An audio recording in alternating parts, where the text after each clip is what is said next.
नमस्कार दोस्तों, स्वागत है आप लोगों का आरोग्य सूत्र में। मैं वैद्य आकांक्षा श्रीवास्तव। आज हम लोग डिस्कस करने जा रहे हैं कुछ होम रेमेडीज़ जो हम डे टू डे लाइफ में जो हम वुमेंस में प्रॉब्लम्स आती हैं उसमें कहीं ना कहीं हम उसका यूज़ कर सकते हैं। जैसे कि अगर हम बात करें कि कभी कभी पीरियड्स के दौरान जब बहुत ज़्यादा पेन होता है तो सबसे पहले मैं ये एडवाइस करूँगी कि आप लोग पेन किलर्स खाना तुरंत छोड़ दें, क्योंकि ये आपकी हेल्थ के लिए बहुत नुकसानदायक है।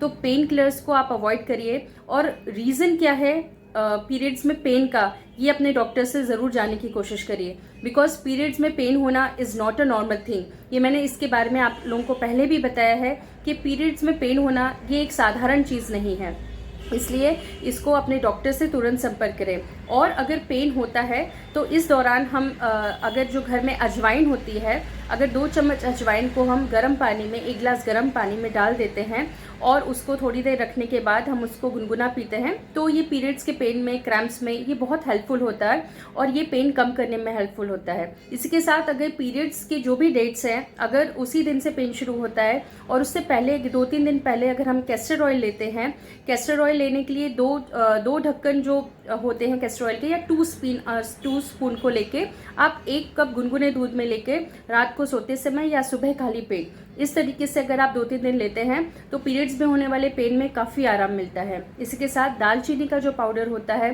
1/4 टीस्पून अगर हम पानी के साथ लेते हैं।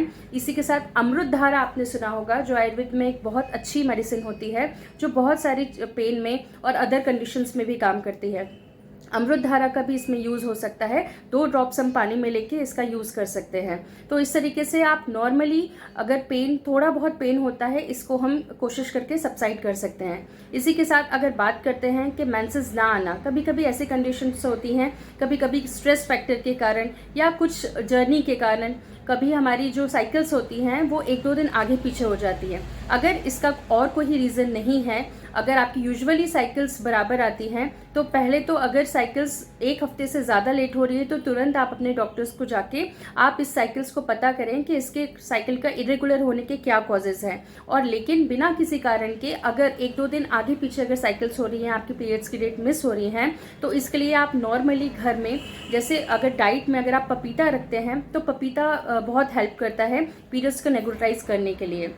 इसी के साथ जो काला तिल होता है, आप काले तिल का यूज़ कर सकते हैं। काले तिल को पीस कर आप रख सकते हैं और 2 चम्मच काले तिल का पाउडर, और उसको जिस तरीके से हम चाय बॉईल करते हैं उसी की तरह से 1 गिलास पानी में उसको बॉईल करिए। और बॉईल होकर जब वो आधा रह जाए उसी में 1 टुकड़ा छोटा सा आप गुड़ का 5 ग्राम तक, 10 ग्राम तक एक गुड़ का टुकड़ा डालिए और छानने के बाद उसको 3 से 4 दिन तक ले सकते हैं। ये भी काफ़ी हेल्पफुल होता है रेगुलर जो भी मेंसेस रुके हुए हैं उसको लाने में।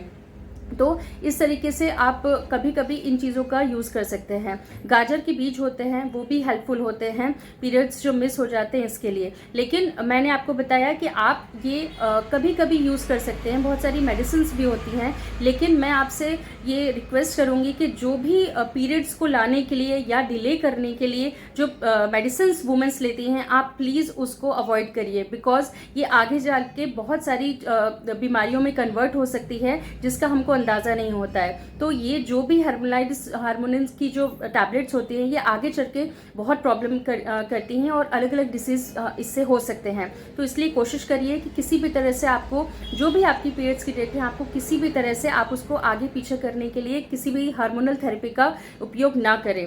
तो अब हम अगर आगे बात करते हैं जैसे ब्लीडिंग की, वुमेंस में कई बार हम देखते हैं कि बहुत हैवी ब्लीडिंग कभी कभी हो जाती है। तो सबसे पहले मैं यही रिक्वेस्ट करूंगी कि अगर कभी अगर रेगुलर अगर ये ऐसे आपके हर मेंसेस के साथ हो रहा है, हर पीरियड्स के दौरान जो फ्लो है वो ज़्यादा जा रहा है या गांठें जा रही हैं, तो आप जल्दी से जल्दी अपने गायनिक को, अपने डॉक्टर को ज़रूर बताएं या अपने आयुर्वेदिक डॉक्टर से ज़रूर कंसल्ट करें कि इसका क्या रीज़न हो सकता है और इन्वेस्टिगेशन ज़रूर कराइए। बिकॉज इन सारी चीज़ों के लिए बहुत ज़रूरी है इसके कारण जाना।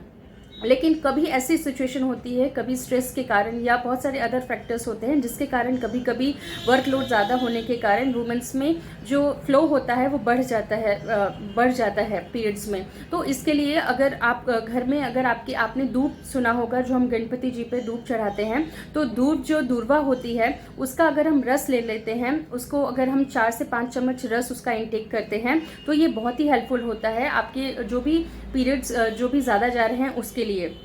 और इसी के साथ अनार का रस है। तो इस तरीके से आप उसको जो भी हैवी ब्लीडिंग है आप उसको रोक सकते हैं। और इसी के साथ अगर कभी कभी पाइल्स जैसी कंडीशन होती है, मस्से जो हो जाते हैं, इसको भी आपको बहुत ज़रूरी है ये पता करना कि कहीं ये जो ब्लीडिंग हो रही है उसकी क्या कॉज है, क्या मोशंस के रास्ते से हो रही है ब्लीडिंग्स, तो इस पर ध्यान देना चाहिए। इसमें भी हम इसका यूज़ कर सकते हैं। कई बार वुमेंस में देखने के लिए मिलता है कॉन्स्टिपेशन, ये समस्या बहुत देखने के लिए मिल रही है। तो अगर वुमेंस में कॉन्स्टिपेशन ये समस्या रह रही है, खास तौर से हम देखते हैं कि फास्टिंग के बाद ये चीज़ें बहुत ज़्यादा दिखती हैं। कभी कभी एकदम से कॉन्स्टिपेशन होता है, मोशंस बहुत हार्ड हो जाते हैं, उसके कारण वुमेंस में फिशर देखने के लिए मिलता है। तो मैं ये एडवाइस करूँगी कि सारी वुमेंस को कि रेगुलरली घी का इंटेक करिए अपनी डाइट में।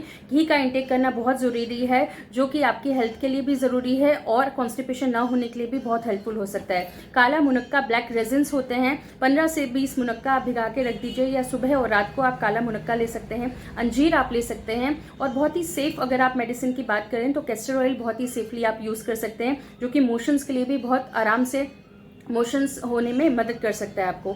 बाकी मेडिसिन बहुत हैं, लेकिन घरेलू रूप से हम क्या क्या किस किस चीज़ों के बारे में डिस्कस करते हैं, आज हमने ये जाना। अब हम नेक्स्ट टॉपिक में फिर साथ में मिलेंगे, तब तक के लिए थैंक यू।